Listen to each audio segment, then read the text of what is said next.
په څلورو ولایتونو کې پر سړکونو د خط اچونې چارو پیلېدل. د ترافیکو عمومي ریاست وایي دغه سړکونه د 120 متر مربع اوږدوالي سره د کابل، خوست او ننګرهار ولایتونو کې موقعیت لري چې تر راتلونکو 4 میاشتو پورې به خط اچونه وشي. د دې پروژې لګښت 4 میلیون افغانۍ ویل شوی دی.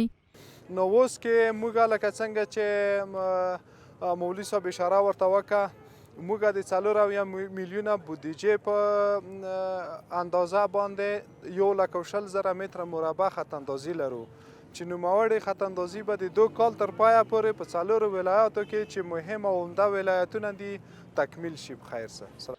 مسؤلین د دې پروژې د پلي کېدو موخه د ترافیکو بهیر تنظیمېدل، له ترافیکي پیښو څخه مخنیوی او د ښار ښکلا یادوي او وایي د ولایتونو د سړکونو خط اچونه کولی شي د دغو ولایتونو اصلي لارو کې د خوندیتوب زیاتېدو کې اغیزناک رول ولري.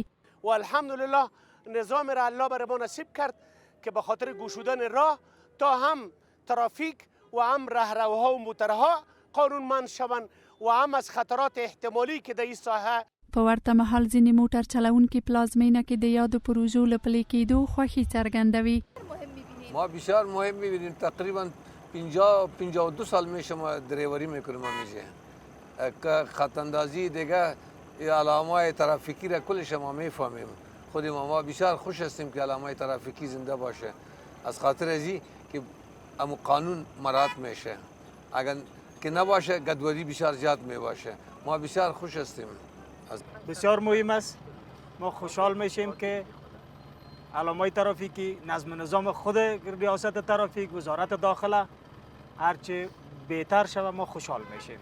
د ترافیکو ریاست مسؤلین همدارنګه وایي نږدې راتلونکو کې دغه پروژې به شمالي ولایتونو کې هم په عملي توګه پیل شي. دغه پروژه په داسې حال کې پلي کېږي چې په دې وروستیو کې د هیواد ولایتونو او لویو لارو کې ترافیکي پیښې ډېرې شوې دي. په ورته وخت کې ایمرجنسي روغتیایي سازمان 2 اونۍ وړاندې اعلان وکړ چې افغانستان کې ترافیکي پیښې په وروستیو څو کلونو کې 15 برابره زیاتوالی موندلی دی.